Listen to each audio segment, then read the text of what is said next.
I'm Paul Cram. Hey, everybody. I wanted to just kind of get on my little soapbox like I do sometimes. We all do. And I have a little bit of a pet peeve. And I'm curious if anybody else has the same one. If you don't, I don't know, are you even a human being? Um, so get this. People call, and I'm sure that you've all had friends that have done this, hopefully. But you get a phone call and it's like ring ring, hello, hey, yeah, this is Paul. How you doing? What's going on? And inevitably, a friend, family member, whoever, they say, "What are you doing tomorrow?" or "What are you doing on Saturday?" or, "Do you have plans on Saturday?"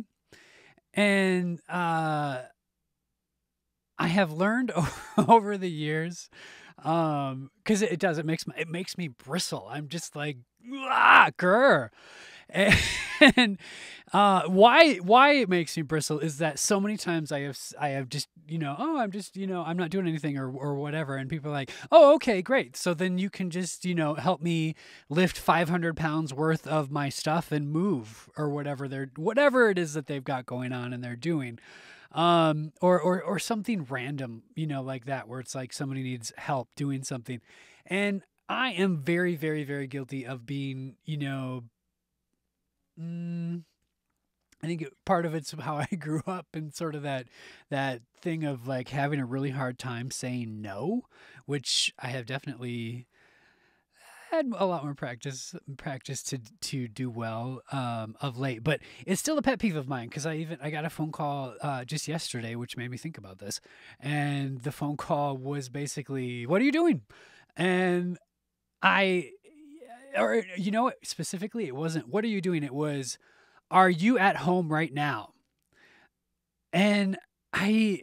What I hate about it and what drives me nuts is, if you ask me that question without any context, I'm probably not going to tell you.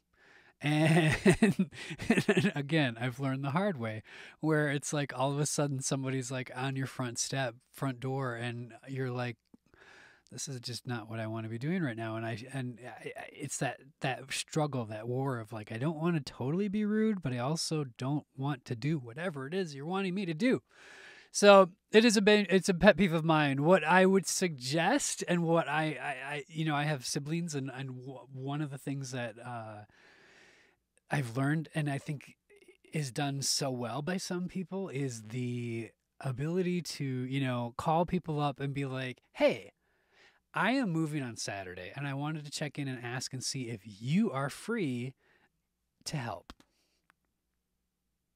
You know what I'm saying? Like, if you if somebody's asking you to help move or something like that, let you know before they ask you what you're doing.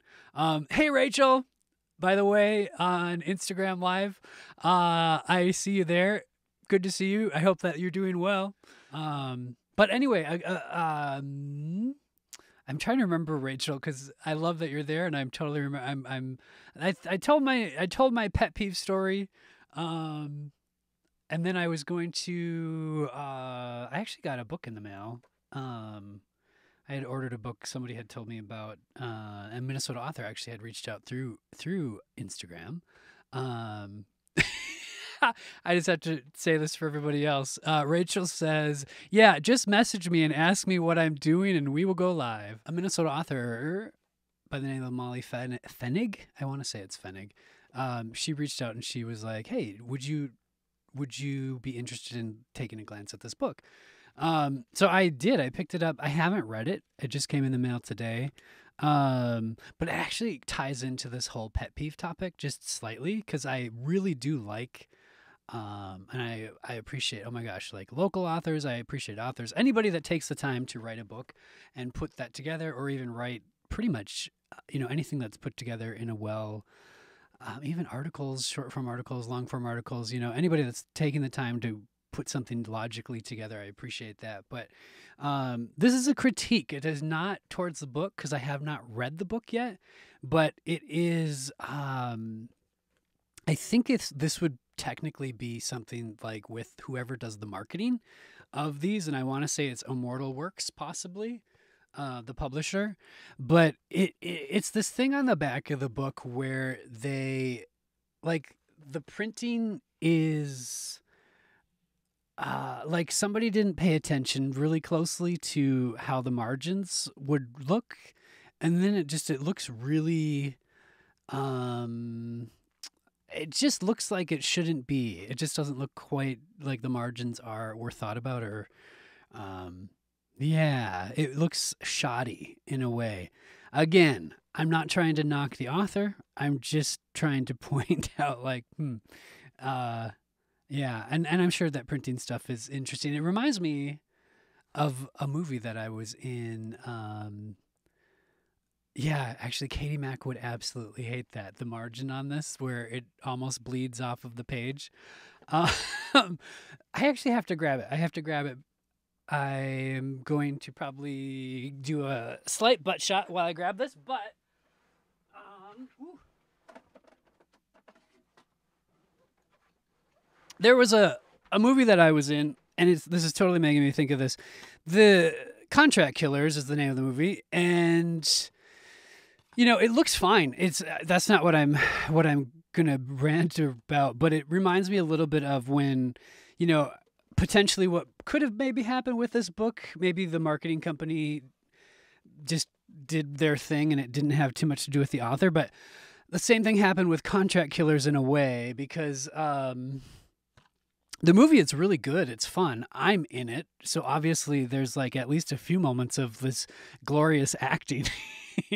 But the thing is that like when you read the description, and this even happened in the marketing of the movie online, which is the description says, contract killers, trust is such a fragile thing. CIA assassin attempts to break out of the contract killing business and lead a normal life. But then the system tracks her down and frames her for the death of her husband. They're trying to paint this as something it isn't. Because if you pay attention to the movie actually, the plot of the movie it's more complex than that. Like they're trying to simplify it too much, and they're trying to turn it into something that people immediately, I've kind of seen that movie. Who hasn't seen that movie? I mean, that is not what this movie is per se. So somebody needed to actually watch the movie before writing the little descriptive teaser. I don't know. That was it's one of those things where I feel like the marketing doesn't match the product, and that's always a bad thing. But that was kind of my rants for today. Was just the marketing of stuff when it doesn't really, I don't know, maybe just take a moment and think about it. Which I guess is kind of ties into what I was talking about too, with the whole pet peeve of people calling and asking, to what are you doing right now, and then like assuming that if you're not doing anything, that means that you should be doing whatever they want you to do. Because the reality is we all only have so much time in life. And while it's great to, try to help and support each other, also, if I only want to spend my time in life sitting and staring at paint dry and not helping you move your 500-pound couch, that's kind of up to me. And it's up to me to decide if I'm going to do that or not. So, there is that.